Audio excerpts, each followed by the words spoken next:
Word, Beats, and Life, Fifth Element Live. The elements of hip-hop are DJing, graffiti, breaking, knowledge, and... Your mama. Biddy, did you come here to play or did you come here to finesse? We can't all get a pair of socks?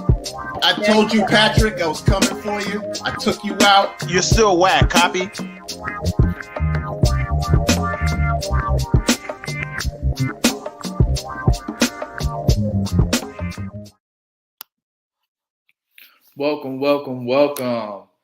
Welcome everyone to Where the Bag At. For those who don't know, my name is Terrell, the head college material coach here at Words, Beats, and Life, and I'm proud to bring you all a new event titled Where the Bag At. So no, I'm not referring to City Girls, Where the Bag At, or Lil Wayne's Got Money. But today I'm going to be referring to how to secure scholarships, grants, loans, and much more for you or your child or your friend or your cousin to attend the college or university of their choice. So stick around. We're going to have a bunch of different organizations, a whole bunch of different scholarships that we will be presenting to you all today.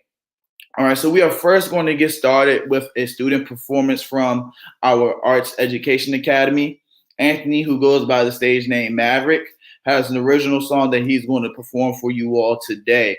After that, we're going to have our Academy manager as well as our host for the night, Miss Serena Lewis. She's going to come on and she's going to take the show. All right, so sit back and relax. We have a wonderful event planned for you all. Thank you for coming out.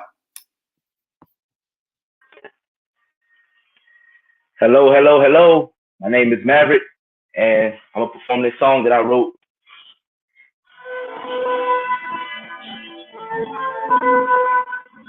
The song is called The Solution. And you'll understand why I call it that.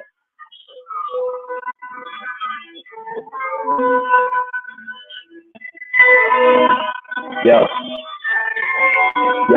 I'm living life to the fullest, surviving by the bullet. I ran away from my fears because I never understood them. But now as I'm getting older, I take it as criticism. Nobody can ever wonder I'm using my lyricism as a way to get over a lot of things that I've been through. It's simple, trying to redirect inside my mental, the issue. They're asking me what have I gotten into. My people need to come out and stand up and start to contribute. No wonder our lives is always at stake. They gave us guns so we can kill each other. That's no debate. And what I spit is straight. That's only the real can relate. That's why I keep to myself. I just gotta stay away. Because if I decided to stay on the streets, I know that I would lose my life probably over something so small like shoes on my feet. That's why I'm just trying to enlighten and keep the peace. Because if I don't, then who will? They just want to pick up guns and start to kill. I've just been expressing how I truly feel. And most of these dudes in life have no skill for real. That's what is their deal. That's what is their deal. Cause I'm just trying to fulfill. Look, you play your with a full deck, so it's best you check correct. If you don't want to get checked, I'm becoming more of a threat to the system. They want to see us as a suspect, not a victim. They never even really truly care about how we feeling. And all people do is just rely on religion to help them get through life, but they know life isn't forgiving. So now I'm on the mission to become peaceful opposition. Better be between the lines like it was opposition. Everybody knows that I'm on commission, and I'm just out here trying to make better life decisions with more precision. I really want y'all to see my revision. So no intuition, just keep on out when they're different. They say we fit the description. We just asking for forgiveness. It's been a race for, and it's always going to be endless. I'm not so defensive because we don't ever witness what's truly going on in life. They don't like it when we fight. We have to take back all our rights. If we want to get to the fight, we all have the power with it. So let's just get the ice. We all gotta make us stay and just be more sufficing. If you think you're ready, it's time to pay the ultimate price. So tell me what you thinking now. They know that it's history in the making now. I'm trying to keep on bringing this down, trying to make it just bring chaos around. We need to make change if it don't make sense. This world is very strange, so they're not mentioned. They want to keep the D-Lane in the mental prison. So we gotta stand up and fight back against it. Yeah.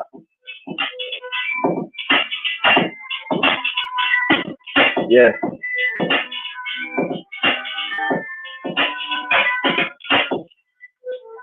And that's it. That's my song called The Solution. Thank y'all for having me, and God bless everybody. That was awesome, Maverick. Thank you so much. I'm just amazed by that. Thank you.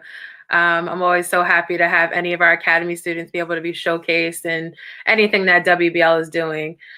Before I bring on our first guest, I just want to encourage everybody to follow Words Beats in Life on Instagram and YouTube. If you're tuning in through Facebook, friend us. If you're on Twitch, follow us. But more importantly, feel free to donate by sharing bits. There's also a donation button linked on our Instagram page as well. So first up, we're going to bring on Coach Patty Medina. Hey, Coach Hi, Patty, how are you? I'm great. How are you? Good, thank you. So first, first, I just want to let you all know that Coach Patty is one of our volunteer college career coaches through the college material program. So we're really happy to have her. She has a plethora of knowledge that will help our students just beyond the academy, which is part of why we really want to have her here tonight. So Coach Patty, why don't you tell us a little bit about yourself? And really, how are you so knowledgeable on helping students secure the bag for college?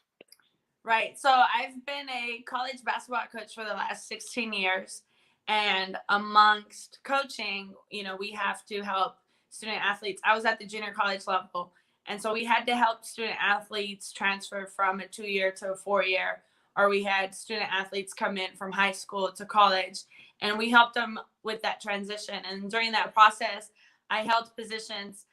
Coaching is not a high-paying job, and so I held positions in the university, other positions such as student services, where I helped with admissions, and then I was also financial aid for advisor for a couple of years, which in turn helped me a lot with everything that I do now with helping student athletes, particularly student athletes. But in this case, I'm excited to be able to help a different demographic of students, so I'm excited to be able to help with different, just a different population. I've been working with student athletes for the last 16 years.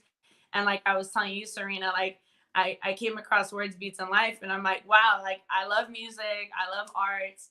I have my house is like full of different art prints and just colors, and being able to help and give back to the community, but then also do it in the form of arts and hip hop, especially. I'm excited about that. So thank you guys for having me. I'm glad I came across Words Beats in Life.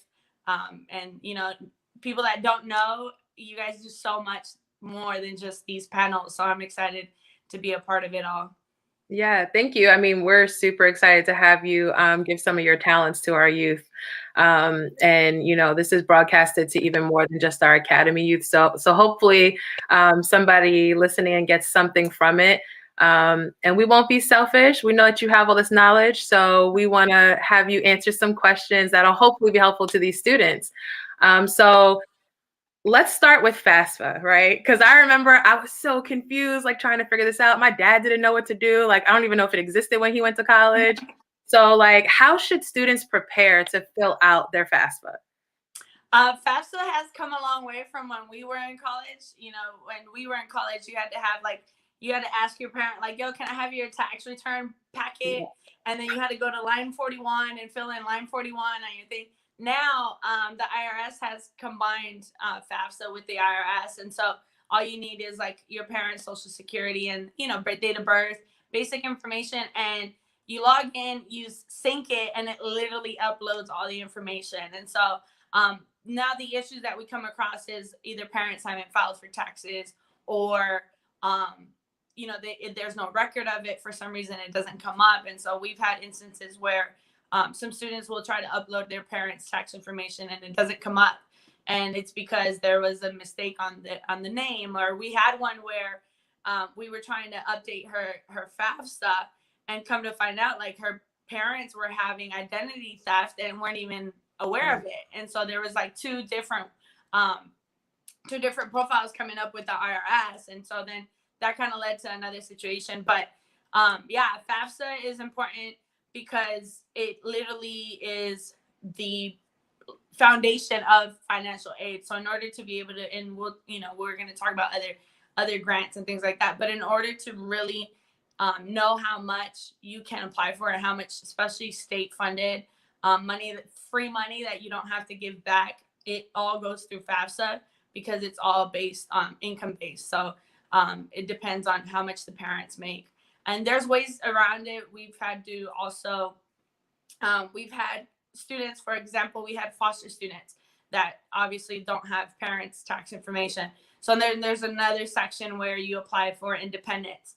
And technically, you're not supposed to be considered independent until after you're 25, but there's certain ways around it if you meet certain criteria, as in you're a foster student, you were adopted, whatever we've been able to maneuver like in finesse ways where like, oh, I got kicked out the house and my parents have disowned me, and the parents have to like sign a letter saying like, yeah, I've completely disowned this child, like I want nothing to do with their financial aid. And so we've had situations like that, but FAFSA is the most important part, and thank God they've made it a lot easier. Now it's in different languages. I know when I was growing up, you know, I'm from Mexico. I was born in Mexico, so my son is first generation. So I was literally had to be figuring out how to translate things for my parents. But now you can do it where you can change it, and you know it's in Spanish, and so it's becoming a lot more accessible, a lot more easy to maneuver. And so, but it's literally the first part of financial aid. So do you have any, you said there were some workarounds and things like that. Do you have any advice for a student who is trying to apply and fill out their FAFSA, but their parents haven't done their taxes yet? So like what could they do? Yeah, there's different forms. So there's like anything else, you can petition certain things. But them not having done it is not enough to be like, oh, I'm gonna file independent.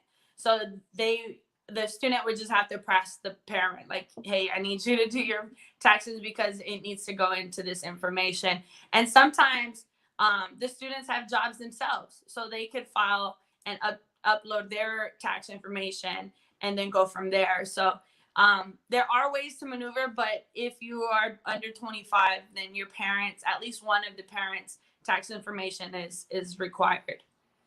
Cool. That's really helpful because I don't think that a lot of students realize like if you work and file your own taxes, then your parents can't claim you as a dependent, but then you may get more aid because it would be off of your financials as opposed to your parents. So that's super helpful. Yeah.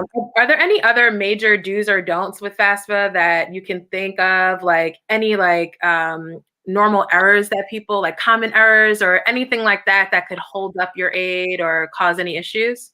Yeah, we've had simple mistakes to where it's like you add, let's say your intent was to type in 600 and you put 6,000 on a slide, and then next thing you know, your EFC, which is your estimated family contribution, your EFC comes back like $50,000.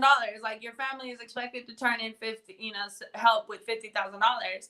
And this child is, the student is like, well, my parents make below 50. What's going on? And so we would go back and it's like, oh, wait, you got this much? And they're like, oh, no, that was supposed to be $600. So then we had to resubmit.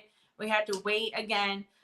So it's very important to like double, triple, quadruple check your information. But again, with the IRS merging, it's a lot easier because it leaves less room for error. But if the person that like, the problem we're having now is that people want to do their own taxes. And so when they do their own taxes, it's they could make mistakes that could affect their child's FAFSA. And so it's important to have, a professional eyes look over, even if you do it through like QuickBooks or, whatever it is that you use. It's important to have someone else kind of look through it and make sure that you didn't add an extra zero here, or, you put an actual amount when it should have been zero, or you put more dependents than you actually have. And so just little mistakes like that will prolong the process. And then one of the main things too is that a lot of students wait until the last minute to submit it. And one of the things that a lot of students don't realize is that a lot of these grants are first come, first served basis. And so if they wait till the last minute, or if the parents wait till the last minute to submit their taxes, it becomes a lot difficult to get this aid. And so it's important that it's done in a timely manner and that there's attention to detail. And it is tedious and it does take a long time, but it's important, for your future in college. Yeah. So you brought up our next point. So grants. I know I was not well versed on what grants were for the individual in school. Like I knew what grants were for nonprofits and for organizations, but I didn't realize that I could get certain grants, right? So like what is a grant and like how do students apply for them, qualify for them? Like just tell us more about that. So grants, I tell our students, grants are free money. Grants are money that you are given and you don't have to give back. There are some where you have to fall under certain parameters after graduating. For example, there's the Teach grant. That one, if you get it, it's because you're pursuing a degree in education. And once you graduate, in order for it to not become a loan, you have to teach in a at-risk, low-income school, and then be there for 4 years. And then by then it'll be forgiven. But what ends up happening is that a lot of students get these Teach grants, and then they realize, well, I don't want to teach anymore, or I want to teach at a more prestigious school that doesn't fall under the category of a low-income school. Then their grants end up becoming subsidized loans. And so and we'll talk about loans as well, but there's a lot of things. I'm from California. We have Cal Grant in California. So when I was asked to do or participate in this panel, I did a lot of research as far as like Maryland, DMV. And there are a lot of resources, especially in Maryland. And the good thing about DC is like, it's a very educated focus. It might not seem like it, but it's a very education focused area. You know, there's a lot of grants, there's a lot of private grants, there's a lot of different institutions that help out. And so a few of the things that I found for Maryland, and there's a Maryland Higher Education Commission. So it's a website, it's mhecmaryland.maryland.gov. And it's literally a one-stop shop. And so what I liked about that is that you go in there, you create a profile, and it links with your FAFSA. And so when it links with your FAFSA, it tells you, hey, you qualify for this grant, you qualify for that grant.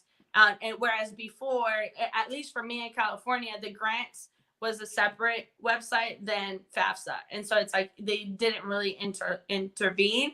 It was one was not dependent on the other. And so now with this one, you go to the Maryland Higher Education Commission and you create your profile, and it asks you for your FAFSA login, and it kind of merges. And so, and then it gives you, it tells you like, hey, you're eligible for, there's a few on there. There was like the Howard P. Rawlings Program Education Excellence Awards. So there's that one. And again, it's based on EFC. So the main thing about grants is that most of them, I won't say all of them, but most of them are based on your EFC, which is your estimated family contribution, which means if your parents make a lot of money, then more than likely you won't qualify for a lot of these grants. But then if your family if your parents don't make a lot of money, then you can qualify for a lot of these grants. But they're all based on your expected family contribution. So main thing here is knowing what your FAFSA, your EFC is, because a lot of times when you look through them, it'll say like EFC expected of whatever. And so if you're not remembering, obviously if it's 0, it's going to be easy to remember. But if it's anything above that, then you'll have to be able to remember what your EFC was so that you can think off top like, hey, I'm eligible for this one, or no, I'm not. And so they have that one. They have a 2+2 transfer scholarship, which means if you're a student at a community college, then you can get a grant for transferring to a Maryland school. So they're trying to push community college students staying within the Maryland schools. So like if you go to Bowie, if you go to University of Maryland or any of the Maryland extensions, they want to promote students staying within state. And so that's another thing too. It's like in-state and out-of-state tuition. So a lot of people are like very excited about moving out of state for college, but then you have to realize that a lot of these colleges charge out-of-state tuition. With COVID, they ended up minimizing a lot of it because everyone was virtual. So it was like, how do you charge somebody that's in California going to Bowie the same as somebody that's in Maryland going to Bowie, but they're both online. And so there were a couple adjustments with the in-state and out-of-state tuition, but there are a lot of differences too when you go from out-of-state schools to in-state schools. So it's important to really know what you want to do in that regard. If you want to stay in-state, then there's going to be a lot more resident type grants. Whereas if you go out of state, you're going to have to look for more career oriented grants. And so that's my next point too, is that their different degrees have different career grant opportunities. So for example, through my nonprofit, we have a grant for young Black and brown or minority students pursuing a degree in the mental health field. So psychology, family counseling, and so we give a grant and they have to suffice a certain category of prerequisites in order to qualify for this grant. There are a lot of other organizations. I know we have some guest speakers where they have these grants and these scholarships where they have certain requirements, and you have to either be in a certain field, a study field, or you have to pursue a certain degree, or you have to have come from a certain background. So there's a lot for me. When I went into college, because I was born in Mexico, I had like an immigration grant. And then because I was first in my family, I had first in the family grant. And then I had a minority grant and I had a female minority grant. And so it was literally like most of my money came from grants. And a lot of those grants were literally things that I was, and I didn't even know I could get a grant for. Like, oh, I'm a woman, I can get a grant for school because I'm a female. Oh, I'm Mexican, I can get a grant because I'm Mexican. Like, oh, I'm first in my family, I can get a grant because I'm first in my family. So, and praise God, I had a great counselor that would sit me down and be like, yo, you qualify for this, apply for this. And that's my next point, is that a lot of these grants ask for like a 1 or 2 page essay, or and no shade on like our new generation, but these younger students expect to not put in the work. And so we were trying to give out scholarships, and we were asking for like a 1-page paper on like why you would want to pursue a career in mental health. And we had 30 scholarships available. We received 10 submissions because people are just like, oh, I don't really want to write a paper for a scholarship. And so what ends up happening is like you have this small group of students that are actually motivated and that do these essays. And then you have the other group that is like, oh, there's going to be a lot of people submitting it, so I'm not even going to do it because I got to write a whole paper and I might not even get it. And so next thing you know, there was only 10 applicants for a 30-person pool. Then now their amount of money became more. And so that's another thing I try to tell students. Like, I know it seems tedious, like, oh, you got to write the paper.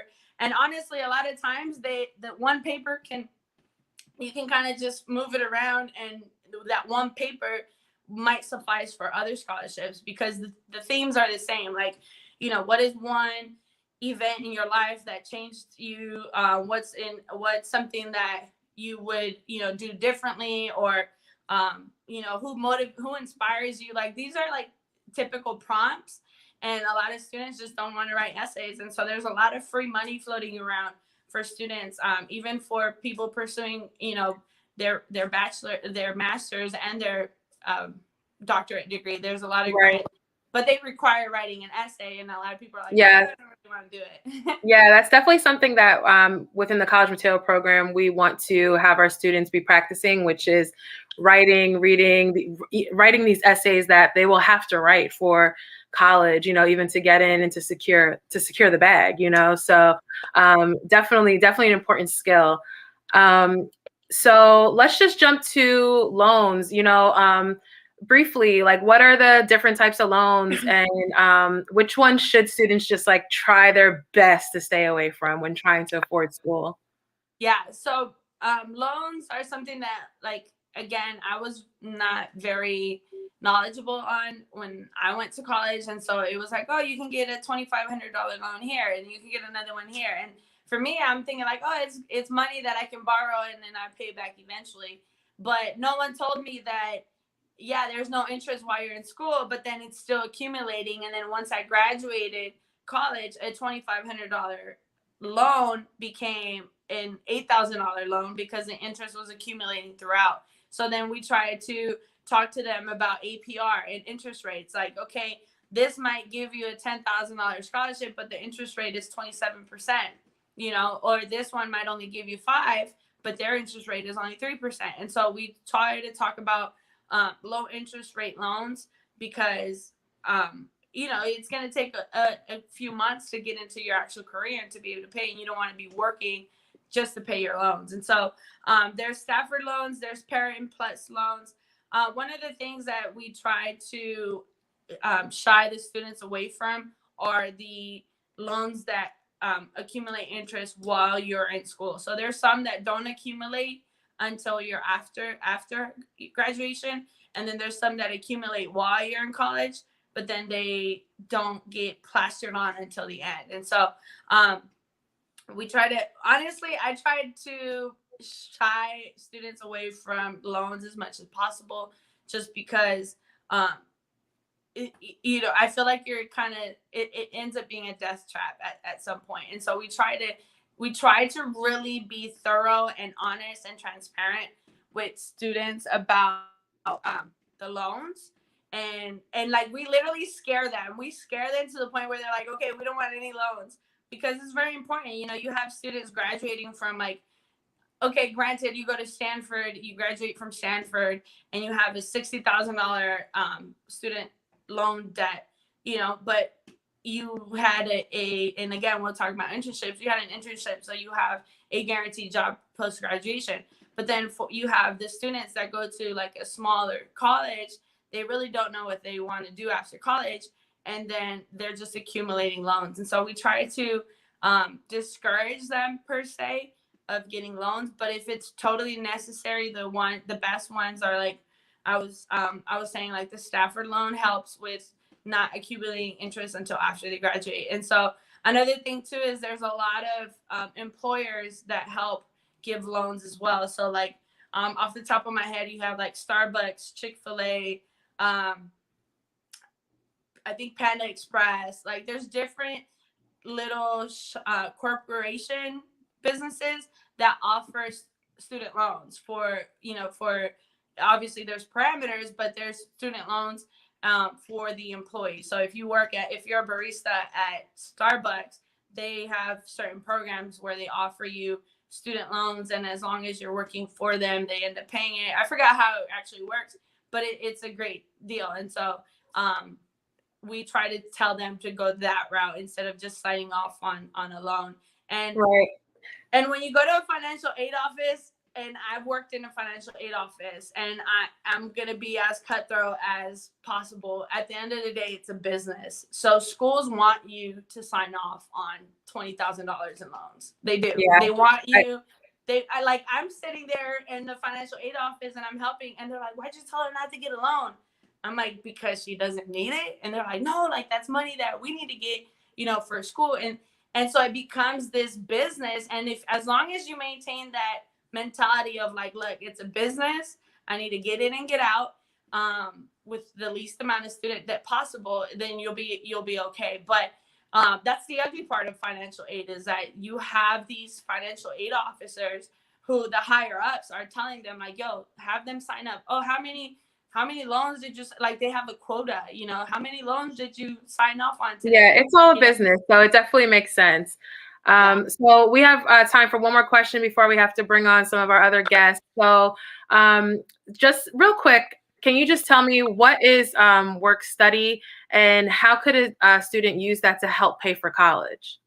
So work study is also based on FAFSA. So in order to be able to be granted work study, you have to get it qualified through FAFSA, and it'll tell you, like, you qualify for work study, and you have the choice to opt out or to participate in it. And so what happens is you end up working.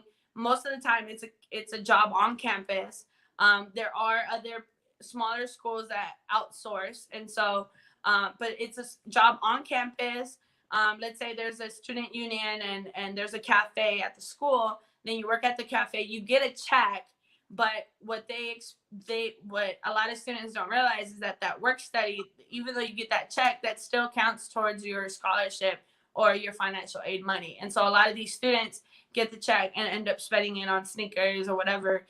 And at the end of the day, like, that was supposed to go to bucks. And so it's little things like that.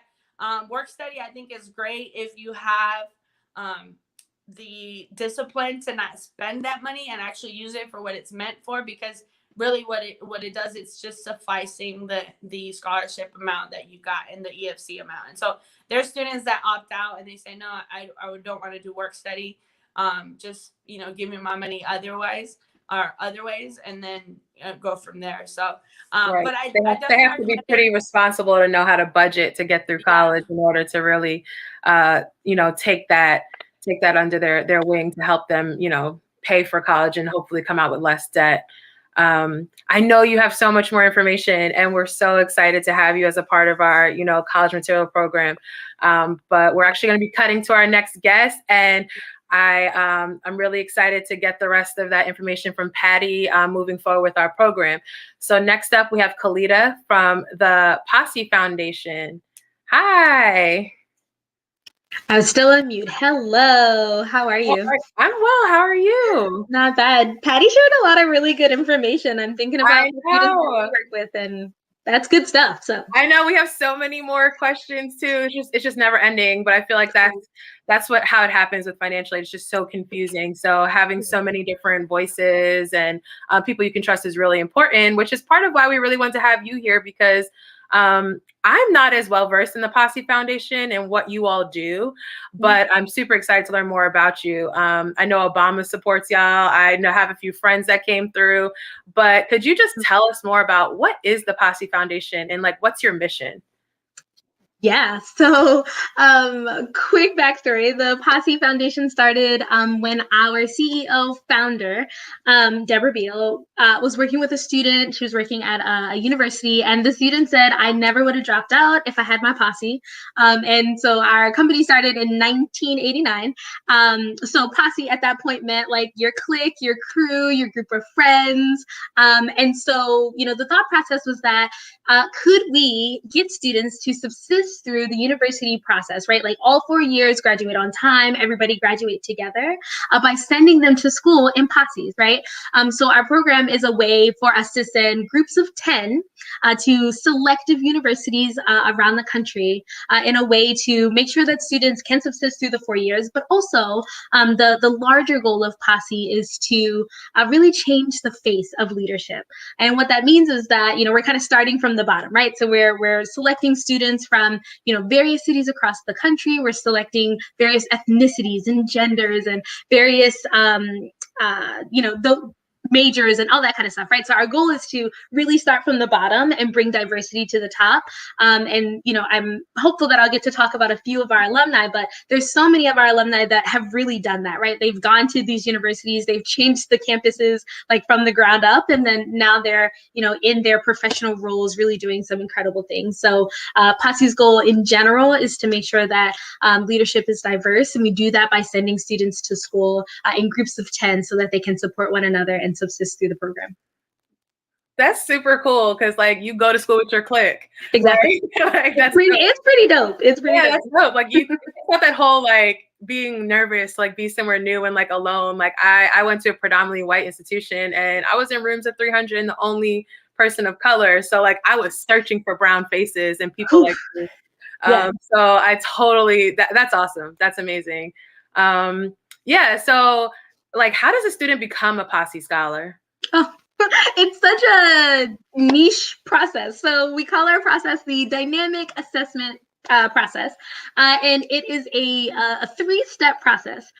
So what happens is a student will get nominated by a professor, a teacher, not a professor, a teacher, a counselor, a principal, possibly a community-based organization such as this. And then they will fill out an application. We have this first round interview that in normal times, when we're able to be in the same room with one another, is about 200 students in one room. And what we're looking for is leadership, right? We're looking for students that stand out, and not just in the traditional way of being able to boss people around, but in the way of being able to collaborate with others and bring people together. Because again, you are going to school with 9 other people. So we're really looking for people who can bring like various different people with different identities and ideas together into one. So we do these really big group interviews. And then the second round interview is a one-on-one interview with a Posse staff. And it's a way for us to get to know you better, right? Like, what do you want to study in college? What are some of the cool things that you've done that really set you apart, right? What's some of that non-traditional leadership? Because we're always looking for students, of course, right, who are the valedictorians and, salutatorians and, SGA president and all that kind of stuff.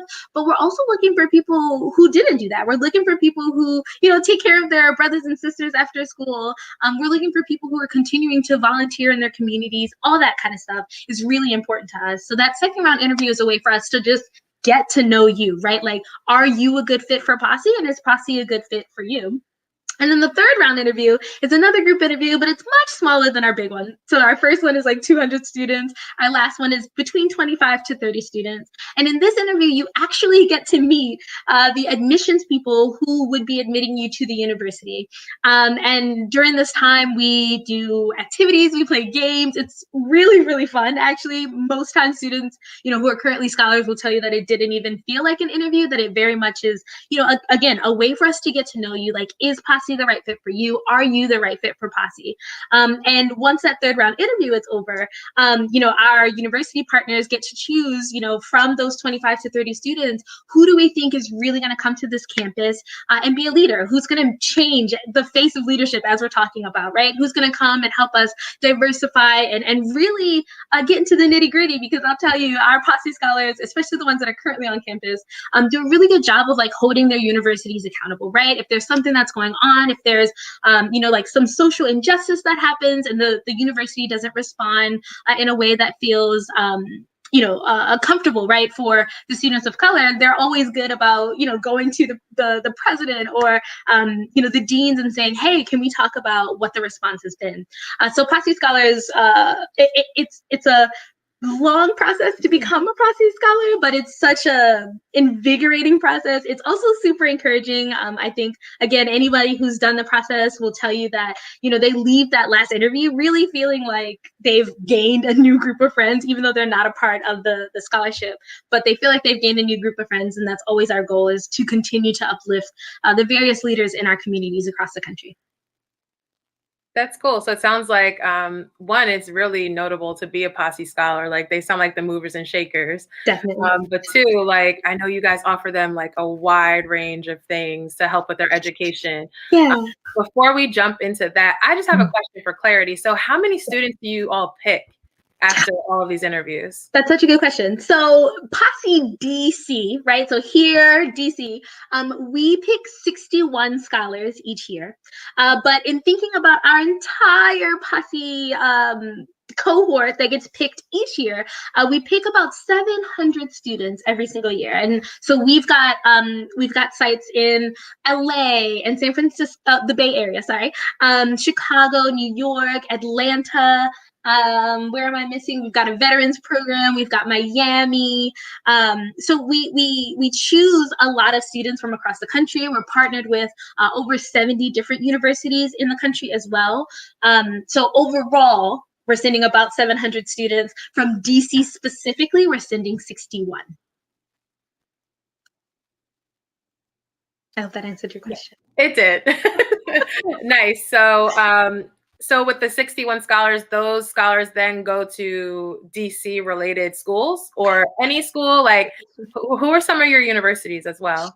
Yeah, so each Posse site is partnered with a different set of universities. So if you go to our website, you'll see all the universities that we're partnered with, but Posse DC is specifically partnered with Bucknell University, Lafayette College, Lewis and Clark College, University of Rochester, the University of the South Sewanee, University of Wisconsin-Madison, and I think I missed one.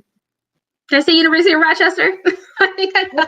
So I was stuck on you talking about Wisconsin because I went to Penn State and I want to be a Badger. But I understand. That's awesome.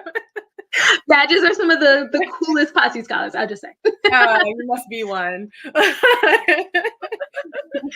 So yeah, okay. So a student they get accepted. It's awesome, and now they're going to their school. what is included? I know what does full tuition mean? Like what do they get?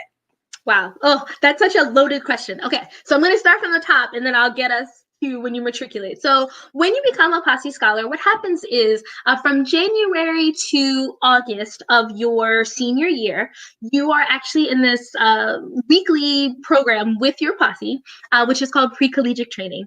And it's a 2-hour workshop every single week where you and the other 9 Posse Scholars are talking about, I mean, literally everything. So from race to sexuality to consent to alcohol and drugs to we do a lot of academic things about, writing.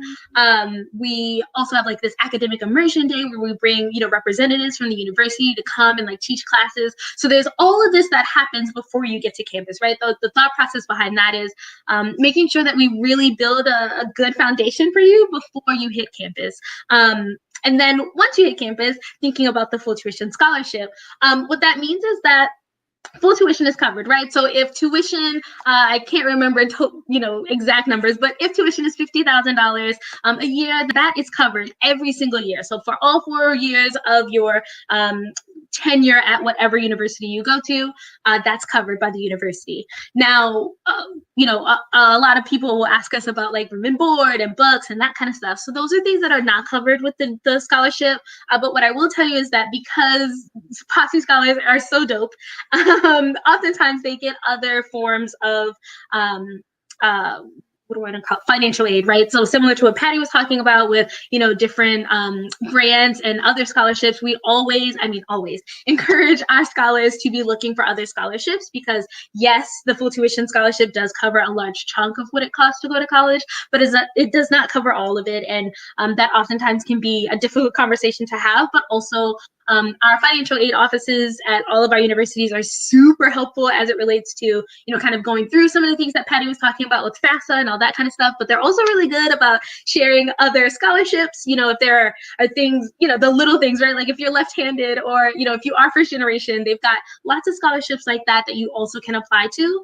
So the Posse Scholarship is only full tuition, but that does not mean that you can't bring other money into it. We have so many students that go to college for free because they, do bring in additional whatever financial aid it is, they do bring that in order for them to be able to go to college and not have to pay a penny. And then, in addition to that, in talking about what you get, we also visit campus. So we get to see our scholars 4 times a year. We're on campus. We're doing activities with them, workshops. And in addition to that, we have a career program manager who assists with finding internships and fellowships. She also can assist with finding other scholarships. It all just depends on, like what it is you're looking for. She additionally helps with graduate school and finding jobs after the fact. Like her job is literally like, what are you going to do after college? What are you doing in the summer in between your various years of college? And she's very good at assisting our students in finding those things. And then finally, we have an incredible alumni network that just reached 10,000 alum. So that means 10,000 Posse Scholars who have graduated since Posse's inception in 1989. And that is an incredible network to be a part of. The organizations that are looking for Posse Scholars are the big guys. We're talking Apple and Google and Microsoft. Like they're oftentimes posting jobs on our Posse portal, as it's called, and they're looking specifically for Posse Scholars. So it's not just the full tuition scholarship that you get. You get this lifelong friendship with 9 other people. You get a career program manager whose only job is to help you find jobs, internships, fellowships, all that kind of stuff. And then additionally, you get this network of people who have been through the same process as you. So yeah. Cool. Well, let me tell you, Kelitah, you were super thorough in your answers because you answered like 2 of my other questions within that. So thank you. You made my job very easy. But it sounds like Posse is so dope in that it's not just about, gaining this resource to help pay for school, or at least a major chunk of school, but gaining this access to all these resources to really help you in your life and career and future. So that's amazing. This is definitely something that I'm going to be pushing to our students at the Academy because it's just awesome. I wish I would have known about it growing up. I say that all the time. I'm like, if I could just tell everybody, and the other thing about it, or the hardest part about it, is that Posse is such a selective program, but I do feel like, all of the things that you get from like going through the interview process is so invaluable, right? Like the fact that you're doing all of these interviews, like there are so many students that come through our process and they've never done an interview before, right? And now you have that skill, right? We help them with writing their essays for their college applications. And even if you don't become a Posse scholar, that is still your essay, right? It's still been worked through and combed through. So there's so much that you get from this, even if you don't become a scholar, but also when you become a scholar, it's so much more than just the money. And I always want to make that clear to people because I know that Posse is a selective process and I know that that can be a bit daunting when you first get nominated, but there's so much that you get from it, again, even if you don't become a scholar. So cool. So time for one more question. Can you just share some notable Posse alum, because I feel like they're probably amazing? There are so many, but I was thinking first, there is I'm not sure how familiar you are with Prince George's County Schools, but the International School at Langley Park was actually founded by Carlos Beto, who is a Posse alum from Middlebury College, which is one of the first Posse universities that was partnered with Posse. I'm pretty sure they're on like Posse 20 something. They've been picking Posses for a long time. So he's pretty awesome. And we actually just picked our first Posse scholar from his school that he founded this past cycle. So it's a really cool, kind of serendipity that's been happening. But also we've got so many different alumni that are doing incredible things. I know we've got an alum currently who is the president of Ithaca College. We've got alum that are working in hospitals around the world. We've got one alum that's also from DC that's currently fighting for DACA recipients to be able to get free healthcare. So there's so much happening. And as we talk about like leaders, they really are leaders on the forefront of all different types of topics and ideas. And so, if you just do a quick Google search, you will find all of our alumni. There's so many great stories. Those two are the ones that came to mind, specifically, again, thinking about Posse DC and what's happening in our current area. And those are two scholars that have been doing great work in the DC area. That's awesome. And I'm sure some people listening know who these people are. I'm actually not a DMV native. I'm from New York, so I did know Ithaca, and I do know some of those things. Yeah, I'm a transplant, so I'm getting used to these people and the different terms and the counties and all that. But I want to thank you so much, Kelitah, for being with us and sharing this amazing opportunity and organization that you all have. So thank you again for being here.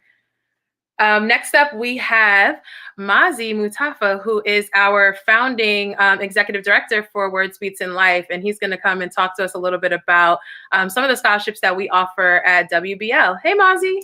What's going on, Serena? Hey, friend. So just because I do know a little bit about you, just a little, I know you have an interesting way that you afforded college. Just before we jump into the scholarships, and I think it could be useful to some of the people listening. So tell us a little bit about, one, yourself, and two, how were you able to afford college? So it's interesting, right? When I was listening to Coach Patty, who got jewels for days, I was thinking she must have been like my guardian angel in college, because so many things that she was describing that people could do, I did. So as an example, I was a person that was accepted to the University of Maryland, but wasn't going to go at first. So I took a semester off. So I came in the second semester. I was one of those young people back when you needed your parents' taxes, who couldn't get my parents to give me their taxes because they did them late every year. So one of the things I actually did was I emancipated myself. Which was to make it so that I could actually file my own taxes, use my own taxes for my FAFSA, because my parents weren't actually contributing materially to my life in college in terms of giving me money. They weren't doing anything in terms of the FAFSA. And so emancipating myself was actually the way that I was able to take the most advantage of the kinds of grants that she's talking about. But I think one of the other things, especially for you, Serena, because like you said, you're not a DC native. When you hear the word TAG, what do you think? TAG. I have no idea. Really? So like in New York, they didn't have a talented and gifted? They could have. They could have. Honestly, I just don't know about it. Well, in DC students are actually able to take advantage of something else. It's called DC Tag, which is a tuition assistance grant, which basically allows all young people who go to public schools, and I guess probably public charter schools too, in DC, to get a scholarship to pay in-state tuition at any university in the United States. And so this is one of the ways that DC is a little bit different in terms of making resources available. That's a grant that every single DC resident who is a young person who goes to college can apply for. But emancipating myself was a big part of the way that I was able to do financial aid. And then I was one of those people who my levels of financial aid ran out at the end. And so because I was a student leader, I went into the president's office and was like, yo, I'm a semester away from graduating. So I don't have no money. I think I'm gonna have to drop out. And he literally picked up the phone and called over to those wonderful people that work in financial aid and gave me a scholarship to be able to finish at the University of Maryland. So this is one of the things I always tell people, that being a student leader has its perks, not just the experience of being a leader and learning about how to work in teams and community, but also to be able to have access to resources that literally are a phone call away for some people at your campus. Yeah, that's awesome. I know for me, I think a reason why I don't know about any of these things is because my dad kind of handled it, right? Like he was just like, oh, you're going to college, right? And we were blessed that, you know, he could do it. But then halfway through my time at Penn State, he lost his job. So now it was like either figure out how to pay for college or leave the institution that you've been at for 2+ years and, you know, you're trying to get your education at. So that's how I ended up taking out so many loans because, you know, 19-year-old Serena was like, I just want to stay at Penn State, you know, so I just took out these loans. But I do know that once you explain what TAG was, we do have a program like that in New York where students can go to SUNY and CUNY schools. I don't know the details around it because it didn't exist when I was going to school. It's kind of a newer program, but I know that something like that exists. Well, this program exists in DC just because it's not a state. And so the idea, like what Coach Patty was saying around in-state versus out-of-state tuition, like if you're in DC, you don't have a state college. We have a city community college. And so the way that one of the benefits of not being a state is that we're able to take advantage of everybody else's in-state tuition. Right. That's super dope. And I hope some of our students take advantage of that. I know we'll be pushing that with the college material program. But okay, that was awesome. I think that would be really helpful for many students listening or just anybody, maybe even parents wanting to help their kids better afford college. So can I comment though on one thing that Coach Patty said, which is, to be honest, I think what she said is 100% correct about an aversion to loans. And I hear a lot of students, especially in like the last 5 years or so, talk about not being willing to take out loans to be able to go to school. And I think there's a couple. So I think, of course, she's right that the ability to graduate with as little debt as possible should be the priority. But I also think it's important to talk about good debt and bad debt. And university debt is good debt. It's debt that you use to invest in yourself. It's not that you went out and bought, you know, a Nike shop and got every single shoe in your size. Is that you invested in your education. So thinking about if debt is the only way for you to be able to afford to get the degree that's going to get you the job that allows you to pay off that debt, get that debt. If a grant is able to do it, get that grant. If a scholarship is able to do it, if a rich auntie who's got some money to give away or a house to mortgage, whatever it takes for you to be able to pay for the education that you want to get to the degree, and more importantly, the career or business that you want to create, it's worth it. Make that investment. You're investing in yourself. But like Patty also said, look at what the terms are, whether or not you're going to have to be paying while you're in school or once you get out of school. And once you get out of school, you can defer loans. I know I did that for like the first 5 years of my career. And now, if you're a person that decides you want to graduate from school and go into work in a community-based organization, you can actually apply to have your loans forgiven. So there's so many tools to be used, and debt should not be something that we're afraid of. Credit should not be something we're afraid of. Finance is not something we should be afraid of. We should learn how it works and use it to our advantage. Yeah, I could definitely agree with that. I mean, with the debt that I have from undergrad and law school, I definitely look at it as an investment, or else I'd probably cry. So, so that's definitely a good way to put it. And I've always said that, you know, I really just invested in myself and my future. So that's definitely the best way to view it. So yeah, so I know, well, you know, we know that Words Beats in Life is dedicated to helping DC youth, and through the college material program, we're helping to empower them to have an after high school plan and attend college. So how do the scholarships that, you know, WBL offers support that mission? I mean, to be honest, we've been talking about creating scholarships for years. We actually had scholarships probably 6 years ago that were funded by folks like MBA Services and other kind of individuals, companies that we pay for services. They decided to invest in our students by creating scholarships. And we did that, to be honest, kind of again, coaches dropping them jewels. It was so hard to get people to apply, to just write a one-page essay. But in fairness to young people, I don't think it was because they didn't want to write. It's because we didn't give them enough time, that we actually needed to give them more lead time to have better relationships with their schools and their counselors or their parents, so that it's not just a young person that we're engaging, but we're engaging a whole family.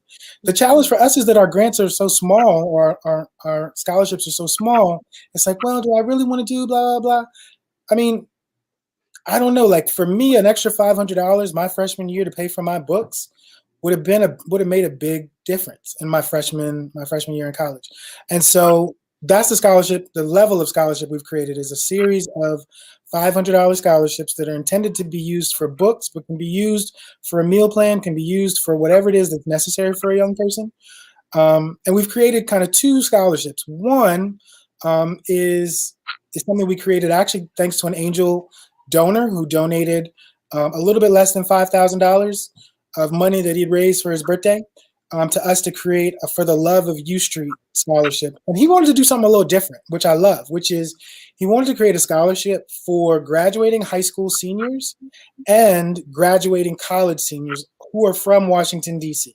And the idea of both of those scholarships is it's not necessarily a book scholarship. It's a scholarship for the graduating senior for books, but from high school, but for the graduating senior from college, it's just $500 maybe to move back or to do a party or whatever. It's celebrating the fact that you're now a college graduate from Washington, D.C. And so we created that's called the For the Love of U Street scholarship. And then the secondary scholarship we created is actually, fortunately, I say unfortunately because of the motivation for its creation. My line brother, I'm a member of Phi Beta Sigma Fraternity Incorporated. My line brother passed away a year ago. And myself and a number of University of Maryland alumni got together to create a scholarship in his name. His name is Brandon Berment, and he's from New York City. And so we decided to create a scholarship that really reflected who he is as a person. So it's for incoming freshmen, specifically to the University of Maryland, who are from New York, which you'd be surprised, like a lot of the folks. I'm positive there are, yeah. Yeah. Or someone who's in leadership in a student group, like a Greek-lettered organization, a culture-based student group like the African Student Association or Caribbean Student Association, because he was of Caribbean descent. And then the last one is people who are members of the Black Business Association, because he was a business major. So we wanted to create a scholarship so his name could continue to be celebrated for the things that he was and the things that he did. And I'm really, really proud of that scholarship because it was funded by people who were some of the quasi co-founders of Words, Beats, and Life, people that are my family, who really loved Brandon and wanted to do something to celebrate him. I want to give a shout out to Christopher Etienne and to Maisha Lowry in particular, because they rallied the troops. They got their posse together to build this scholarship. And we hope that people are going to want to take advantage of it at the University of Maryland, which is where Words, Beats, and Life started. Yeah, that's awesome. I actually didn't know that was someone so close to you. And that's an awesome way to really honor his legacy. So I'm sure he's smiling down on any student and you all that are, taking advantage of this. So how do students apply to these scholarships that we're offering? So this is great. If you look just below me, there's a little ticker that gives you the web address. And basically it's an application. It's pretty simple. And I think that, one of the things I feel like a lot of high school students take for granted is the fact that because they know about it, they think everybody knows about it. So they think there's going to be a ton of competition. Like, again, Coach said they had 30 scholarships to give away and only 10 people applied. So one of the things, this is a brand new scholarship. We have no idea how many people are going to apply to either. But in the case of the For the Love of U Street scholarship, we have enough money to be able to give away 10 scholarships. So if there are 10 people watching this who are like, yo, I'm about to get that bread, Feel free to submit your application. The biggest thing about it was the angel investor wanted to celebrate the history of Black arts on U Street, and the ways in which U Street has fed this kind of whole creative ecosystem, thanks to places like Howard University, thanks to places like UDC, thanks to places like Trinity College. Like DC is a college town. Most people don't know it for that because most people don't only know DC for the political aspect, but it has a ton of campuses, and then it has a ton of satellite campuses for people who are studying political science who come to DC to get their internships in Congress, to be a page, or to work at a firm that's lobbying. So there's so many ways that DC is a political town, but it's also a college town in a different way. Like usually college towns are just one school and the town's built around it. DC is a town with colleges all over it. Yeah, I was gonna say it's definitely like a melting pot. It's way more immersive than I thought it was, and just like I think Coach Patty said this, but that DC really cares about education. I think some people are shocked by that, but it's such a push. And I could be overstating, but I feel like even like DC public schools are some of like the best paying jobs for their teachers, things like that. So I think that DC really does want to put a lot into education in their youth. It's a little disheartening to me to hear that students aren't wanting to write this like one little essay, because it's like maybe they think that too many people are applying, or maybe they also feel like, I don't know how to write this essay, or I'm not going to be good at this, I won't get it. But for me, I got some of those like little $500 little scholarships and stuff, and I didn't realize how helpful it was until I had to like give that money for my books, because like as a 17-year-old going to college, I'm like, oh, my dad's got it. Like, like not thinking, and they were just so helpful. So I really would encourage any student listening to like take advantage of all of these smaller scholarships, anything you can get, because it adds up and you're not going to realize like all the things that you may need. Like, not even just books, but like if you go somewhere where there's all this snow, like maybe you need boots to just be able to get to class. Like, I know that was a big thing for my friends that went to Penn State that were from Cali. They had like not seen snow. So definitely take advantage. I think like this is also what Coach said though. She gave another jewel. She said you can create an essay that you can use for multiple scholarships. So the point is write something really good and then find who's looking for that story. Like one of the things I teach a class for Words Beats in Life called Like a Boss. And one of the ways I kind of try to throw my credentials on the table on the first day is be like, normally I raise somewhere between $500,000 and $250,000 a year by writing papers. Like what I do for a living is write 10 to 15 page papers and convince people to invest in the work. You're doing the same thing. You're asking people to invest in you. I just got done doing my little soapbox speech about debt being a way to invest in yourself. Scholarships are a way to let other people invest in you. That's a great way to put it. I actually never thought of it that way, but that is exactly what's happening. And most of those scholarship essays are basically what they're asking on the Common App or any other applications that may not be on the Common App. So you're killing two birds with one stone. You might as well just do it. But I think, but this is also part of the reason why we started college material. I feel like a lot of young people don't have guidance counselors explaining to them. Yeah. A lot of our young people don't have guidance counselors explaining to them the odds of being awarded, or the kind of parity between different kinds of applications. It's like this is the beauty of having college material coaches, is because what your guidance counselor isn't going to do, an adult who's been through college and been through a process similar to what you're about to go through is going to help you walk through it step by step. And having that kind of support to be able to say, well, if you're going to do loans, or if you're not going to, like, to be able to talk to you from a position of experience as opposed to from a position of aspiration. In the case of parent, like if you're the first generation or no one in your immediate family has gone to college, like having people that have been through it is one of the best ways to make sure that you can get through something. Yeah, that's true. And I think also like, because both of my parents and my grandparents were all college educated, so I wasn't a first generation, but my dad had no idea what it was now. So just getting somebody that might know more of what's going on right now is super helpful. So I do have two more questions for you. The first being, how does WBL have any plans to like keep the same energy of continuing to support the youth in their future by helping them fund college? What's so crazy is that in preparation for this panel discussion, a friend of my wife's family contacted us this weekend and decided that they wanted to make a very generous donation to Words, Beats, and Life. Part of it is because my wife's father's birthday's coming up, and so he did this as a birthday gift. But it's also because he recognizes that the work that I and my wife are doing, she also runs a nonprofit called the Tour for Diversity in Medicine, which is designed to help students of color learn about how to pursue careers in medicine. So we both got a letter from the same family friend who made a grant from the Elliott B. Sloan Charitable Fund in the amount of $10,000, specifically to fund the creation of a scholarship in honor of the lifelong kindness, generosity, leadership, dedication, and joyful friendship and family of Dr. and Mrs. Warren Hitomi Matthews. Warren is my wife's, or my father-in-law, and Hitomi is my mother-in-law. And so he wanted to make this generous $10,000 donation in both of their honor, but in the name of his charitable fund. So it's exciting just to kind of see that when people see the work you're doing, that they want to invest in you.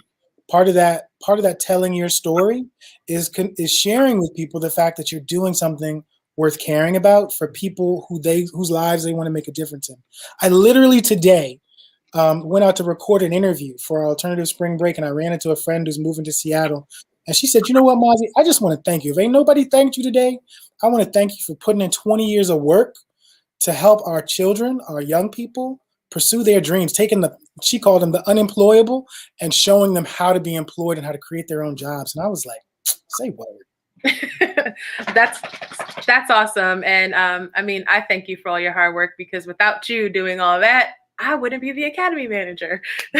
So thank you, Mazi. So one last question, just to help us wrap it up. What is one, if students were not listening this whole time, right? Because sometimes we tune out. What is one major piece of advice you hope that they take away from this in regards to securing the bag for college? It's a good question. Actually, one piece of advice that I want to give them, I think that the most important thing is that it's a process, and that unlike their K through 12 experience, fortunately or unfortunately, a lot of it they're going to have to do on their own. And so it's really important to find mentors, advisors, to talk to, like if you're a high school student, there's this thing in college called office hours, which is a time where you can go and meet with your professor or your teaching assistant to ask questions, to get help. My entire time in college, one of the things my TAs and professors always said is probably less than 5% of people come to office hours. Not because only 5% of people need help, because only 5% of people are willing to admit that they need help and to ask for it. So ask for help. Ask for help at school. Ask for help in your family. Ask for help from the universities themselves, because there are literally people who sit waiting for phone calls all day to be able to help you on this journey that you're about to enter into on your own for the most part. Even if you have supportive family, it's still going to be your life, your degree, your experience. And so you got to be prepared to start leveraging those human and material resources to achieve your dreams and aspirations. Yeah, I would definitely echo that. That was a great answer, Mazi. Thank you. In my experience, like I said, my dad lost his job midway through college, and I had already had this relationship with one of the other minority professors who he just really took us under his wing, because there just weren't many of us in the liberal arts. And when he found out, he literally paid for my books for the rest of my time at Penn State. And then he decided, to help me, put me in contact with someone else who would tell me what to apply for. So then I was denied for that, but then it would qualify me for some different grants, and I was able to stay in school and graduate. And that wouldn't have happened if I never went to those office hours, if I never did those things. So thank you everybody for that. Thank you, Mazi, for those great answers, and for just being an amazing executive director. We're so lucky to have you. And thank you, Terrell, for this event. Oh, no problem. I just want to thank all of our special guests. I think they all did wonderful. Thank you so much, Serena. I hope that the information that you all got today was very helpful. If you can, make sure that you share this link on your Facebook page, or if you're watching on YouTube, if you're watching on Twitch, make sure that you subscribe, make sure that you donate. Anything that you all do is a big help to us here at Words, Beats, and Life. All right, so that will wrap up where the bag at. So as we talked about today, we talked about loans, grants, scholarships, different ways to secure the bag, so that students in the DC, Maryland, Virginia area can all attend the colleges of their choice. All right, so I first also want to invite you all next month to an event that will be titled A Different World. A Different World is going to be a more of a roundtable discussion on the student life experience in college, which includes student organizations, as well as Greek life, building networks, and more ways that maybe you can even secure the bag after college. We talked a lot about scholarships and loans, but we didn't talk about making money after college so much today. But that is also a big part of going to college. Make sure that you can come out of college with a job so that you can pay back the loans that you might occur during your time at college. All right. So if you haven't already, make sure that you follow us on our social media accounts so you can stay updated with the flyer for A Different World. We'll be releasing very soon, as well as more events that we will be hosting throughout the week. All right. So once again, I want to thank you all so much for coming out. And also, please stay tuned after our end credits. I have one more scholarship that I want to present with you all, which is titled the Herb Block Scholarship. So it is a video that we're going to let play after the end credits. So if you want to find out about another scholarship for DC community colleges, make sure that you stay tuned after the end credits to watch that video, and you could possibly find out about one more scholarship today. All right. Thank you so much for coming out.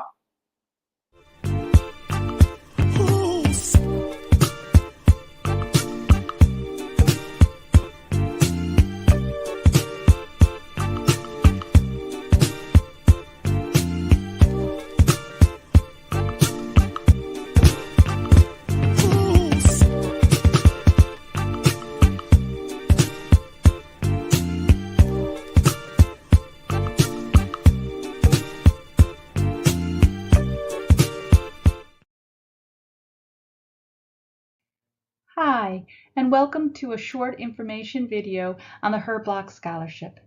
I hope this will answer your questions and wish you good luck on your scholarship applications and that they support you in your dreams and ambitions.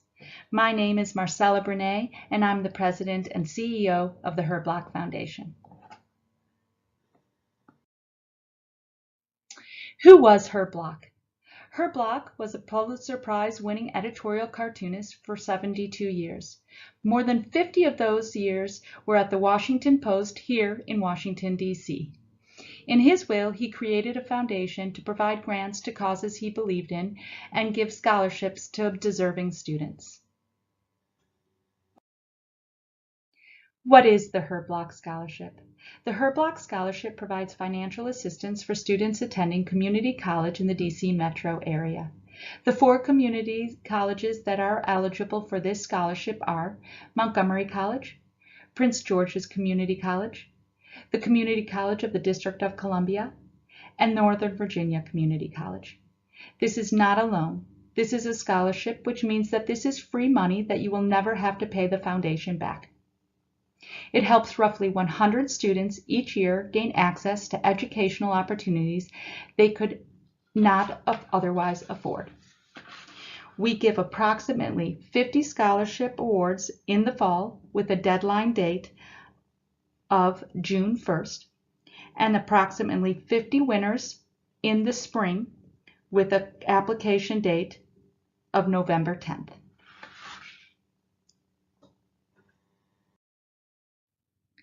How much is this scholarship worth? Students receive up to $8,000 per year and a lifetime maximum of $16,000. Awards cover tuition, fees, books, and limited other expenses such as transportation. This is a need-based and last dollar scholarship. And what we mean by last dollar is that we will pay for the student's remaining dollar needs after all other federal aid or other scholarships the student receives. So, for example, if FAFSA, which is the federal government aid, awards you $1,000 and the cost of the eligible community college costs $5,000, we would pay the remaining $4,000 in need. If the federal government gave you $0, we would pay the full $5,000 of need. The same idea goes with any other aid or scholarships the student receives. This is also a scholarship that is renewable up to 5 years. This means that we renew your scholarship up to 5 years. You may attend full-time or part-time, giving you up to 5 years to complete the 2-year degree, provided that the student does not reach the monetary cap of $16,000. Am I eligible? You are eligible if you are a U.S. citizen, permanent resident alien, or a recipient of DACA, Maryland DREAM Act, or the Virginia DREAM Act. If you reside in the Washington, D.C. metro area, and you attend one of the participating community colleges with 40 credits or less. Please know that if you have already begun your post-secondary degree, if you have 40 credits or less, you are still eligible for this scholarship. If you have never earned a college degree in the United States, you are eligible. And also, if you complete the FAFSA form, but you do not have to necessarily receive the FAFSA form. So remember, if you apply for FAFSA and for various reasons you do not receive FAFSA, you are still eligible for this scholarship. For DACA students and Maryland Dreamers and Virginia Dreamers students, please know that you will have to fill out tax forms rather than the FAFSA form. Where can I use the scholarship? You can use the scholarship at Prince George's Community College, Montgomery College, the Community College of the District of Columbia, or Northern Virginia Community College. Who receives the scholarship? The scholarship is given to people or students who demonstrate financial need and a commitment to learning. You need to have a high school diploma, and that high school diploma does not have to be from the United States. You can be a GED holder. There's no GPA cutoffs and no age restrictions. You do need to submit a FAFSA student aid report or taxes, but you do not necessarily have to receive federal aid in regards to those forms. If you are a DACA, Maryland DREAM Act, or Virginia DREAM Act recipient, you will need to fill out tax forms instead of the FAFSA, the federal aid form. Those taxes and all of the information from the FAFSA is needed to find out what the student's need is. What makes a great application? A great application is from a student who demonstrates participation and leadership in school and community.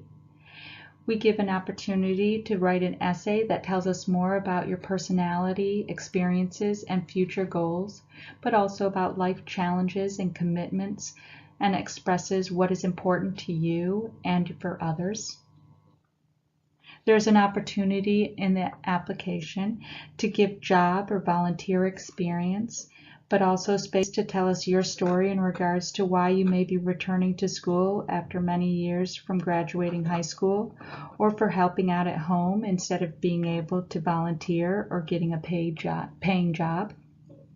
But please make sure to use spell check, and I always recommend having a friend, teacher, mentor read your essay to help you strengthen your essay as much as possible. And then the last is our recommendations. Recommendations are optional, but they can add to an application. The recommendations can come from coaches, a boss, mentor, clergyman, teacher, or anyone other than your parents and friends that can speak about your character.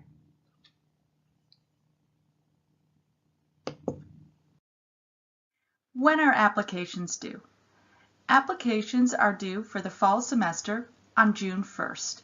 Applications for the spring semester are due on November 10th.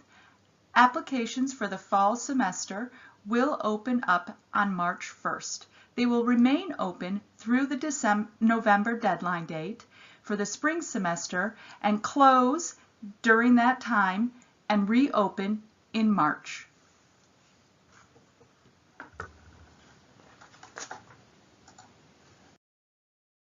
How do I apply? You can reach our application on our website at www.herblockfoundation.org. And for more information, you can visit our Facebook page. I will now walk you through the application process.